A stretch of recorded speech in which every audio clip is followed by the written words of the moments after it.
17 तारीख को पेश हुआ था और प्रोसिक्यूटर नहीं आए थे। आज मैं दोबारा पेश हुआ हूँ। ये बगावत का केस है और जो जनरल बाजवा, फैज़ हमीद और मुसद्दक अब्बासी जो सेक्टर कमांडर लाहौर था, उसकी इमा पे ये दर्ज हुआ था। तो अभी 1 घंटे तक बहस होगी। दोबारा प्रोसिक्यूटर आ रहे हैं, कहीं बिजी हैं किसी और अदालत में। मैंने दरख्वास्त दी है कि जी ये केस जो मैं 4 साल से इसको देख रहा हूँ, इस केस की बुनियाद बदनीति पर है और इस FIR को जनरल बाजवा, जनरल फैज़ हमीद और मुसद्दक अब्बासी ने रजिस्टर करवाया था, जो कि उनका डोमेन नहीं था। इसके लिए एक प्रोसीजर है, CRPC में एक प्रोसीजर है कि किसी के खिलाफ बगावत का केस दर्ज करना हो तो कैबिनेट से परमिशन लेनी पड़ती है या आप पार्लियामेंट में इसको लेके जाते हैं और उसके बाद फिर ये केस होता है। जावेद हाशमी साहब और तहमीना दुल्ताना साहबा इन केसेस को भुगत चुकी हैं और आखिर में उनका 4-4 साल जेलें काटने के बाद इसी पे फैसला हुआ कि प्रोसीजर ही गलत था।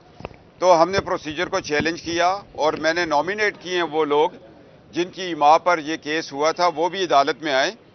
हमारे वकला उन पर जरा करेंगे, उनसे सवाल पूछेंगे और वो अगर अदालत को मुतमईन करेंगे तो हम केस को आगे चलाएंगे, नहीं तो उनके ऊपर भी ये इसी बराबर 124A बनता है, जो कि होना चाहिए।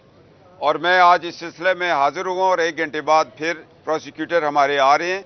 हमारे वकला की टीम खड़ी है, खावर साहब हैं यहाँ पर, मलिक साहब ये बहस करेंगे और आज फैसला हो जाएगा कि अदालत, कानून जो कि सब के लिए बराबर है, फैज़ हमीद और बाजवा को बुलाती है या नहीं, मुसद्दक अब्बासी को बुलाती है या नहीं। इन लोगों को आना चाहिए।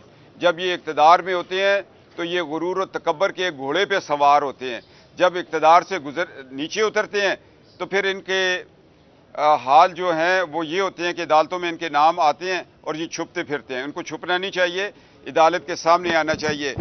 हर एक शहरी जिसके पास पाकिस्तान का शनाख्ती कार्ड है वो कानून की नज़रों में बराबर है।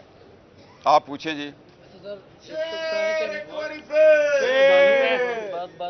यार भाई ना करो। मरियम साहबा कहती है कि हमारी हुकूमत नहीं, ये किसकी हुकूमत है? दूसरा भी आप कह रहे थे कि बगावत कम करना।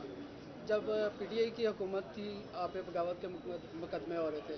अब आपकी हुकूमत है तो PTI पे बगावत के मुकदमे हो रहे हैं। तो ये क्या सिस्टम है? सियासी इंतकाम है क्या? जी मैं तो किसी उस चीज़ पे बात नहीं करूँगा। हुकूमत का अपना तर्जमान होता है, उसकी एक मिनिस्ट्री होती है, उसका एक मिनिस्टर होता है। वो इन चीज़ों का जवाब दे कि हुकूमत किस पे बगावत कर रही है और किस पे नहीं कर रही। चूँकि मैं एक अपनी ज़ाती हैसियत से 28 मुकदमे भुगत रहा हूँ जो इमरान हुकूमत ने बनाए थे। उसमें कोई 4 बगावत के हैं, एक दहशतगर्दी का है, कोई कराची में, कोई मानसरा में, कोई फैसलाबाद में, मुख्तलिफ जगहों पे है। और पिंडी में मैंने खुद अपना केस लड़ा। 4 मुकदमे मैं पिछले 4 सालों में जीता हूँ जो मेरे ऊपर बने थे। मैं ये नहीं कहता हूँ कि किसी ने झूठे बनाए, सच्चे बनाए, मगर अदालती फैसलों ने मुझे बरी कर दिया। नेब के केस में मैं बरी हो गया, पेशावर बगावत में मैं बरी हो गया। शुक्र है अल्लाह का, इंसाफ के लिए खड़े हैं, अदालतें इंसाफ दे रही हैं और ज़रूरतमंद अदालतें खैबर पख्तूनख्वा की उन्होंने ये बगावत के केसेस उठा के बाहर फेंक दिए थे। जस्टिस वकार मरहूम ने पहले दिन पूछा था कि भाई इसको नेब क्यों कर रही है, और उनकी बदनीति हमने साबित की कि लाहौर में भी नेब ने वही केस बनाया, पेशावर में भी, दोनों उड़ गए। अच्छा कैप्टन साहब, ये बताइएगा कि अभी इस टाइम पर जो करंटली जो मुल्क के मुआशी सूरत हाल है, जो हालात हैं इस टाइम पे, क्या आप नहीं समझते कि तमाम जमातों को जो है वो एक ही टेबल पर बैठना चाहिए? और अगर आपका भी ऐसा ही ख्याल है कि तमाम जमातों को एक ही टेबल पर बैठना चाहिए, तो क्या पाकिस्तान मुस्लिम लीग नून जो है वो दोबारा कभी खुद से इमरान खान से रब्ता करेगी कि आएँ और दोबारा से मिल के जो है वो इकट्ठे चलते हैं और मुल्क को इस बुरान से, मुआशी बुरान से निकालते हैं? देखें जी, आपको माजी में याद होगा कि परवेज़ मुशर्रफ ने जब आइन तोड़ा, 2 दफ़ा तोड़ा, और नवाज शरीफ साहब ने बेनज़ीर साहबा शहीद के साथ रब्ता किया। नवाबजादा नसरुल्लाह खान जो इस पाकिस्तान के मौसम थे, सियासत में उनका नाम था, उन्होंने एक मिसाक जमहूरियत लिखा, उस पर अमल हुआ और मुशर्रफ की वर्दी भी उतर गई, मुशर्रफ इक़्तिदार से भी चला गया। और नवाज शरीफ साहब का बड़ा दिल है, वो बनी गाला बतौर वज़ीर आज़म चल के इस मुल्क की सलामती के लिए गए थे। جب ملک کی سلامتی ہو وہاں انار نہیں ہوتی، عوام کی جہاں بات ہو وہاں انار نہیں ہوتی. اور نواز شریف صاحب ایک زیرک سیاستدان ہیں. اگر وہ اس پاکستان کو بچانے کے لیے 8 سال جلاوطنی کاٹی، ابھی کاٹی، زہر ان کو دے دی، ان کو مارنے پہ چلے گئے تھے. اس کی انکوائریاں کون کرے گا کہ نیب کی پاس ایک لیڈر ہے اس کو زہر دے دیتے ہیں، پھر خود ہی کہتے ہیں کسی طرح خدا کا واسطے اس کو باہر لے جائیں، ہمارے ذمہ نہ پڑ جائے. تو وہ ملک میں آئیں گے تو ملک کا نظام چلے گا. ایسے نہیں چلے گا جس طرح لوگ سوچ رہے ہیں. اور عمران خان جیل بھرو تحریک کا اعلان کیا ہے. جیلیں ایسے نہیں بھری جاتی. جیلوں کے لیے ایک جذبہ ہوتا ہے، ایک آپ کے سامنے ایک منزل ہوتی ہے. اقتدار سے نکل جاؤ تو جیل بھرو.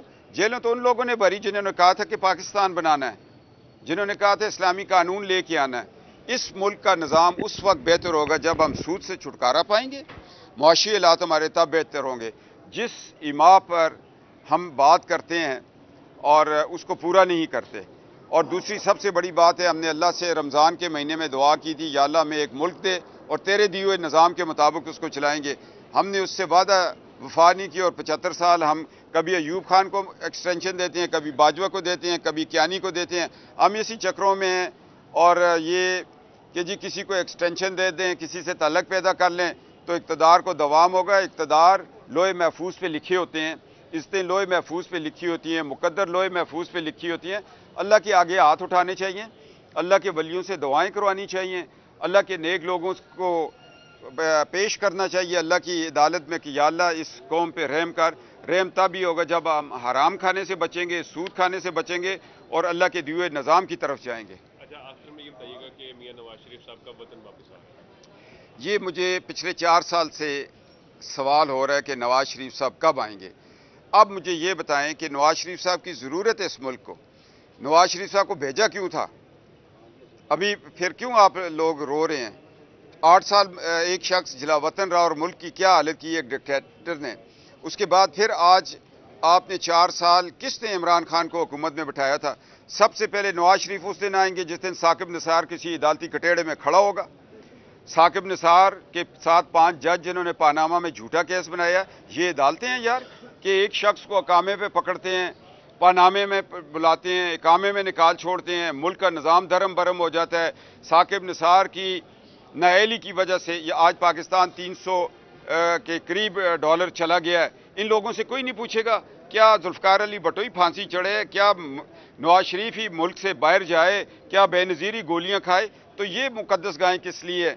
جس دن ثاقب نثار کو اور اس کے ساتھ بیٹھے ہوئے پاناما کے ججوں کو عدالتی کٹیڑوں میں کھڑا کیا جائے گا، پارلیمنٹ میں پیش کیا جائے گا، اس دن نواز شریف کا نظریہ بھی جیت جائے گا اور نواز شریف آ بھی جائے گا.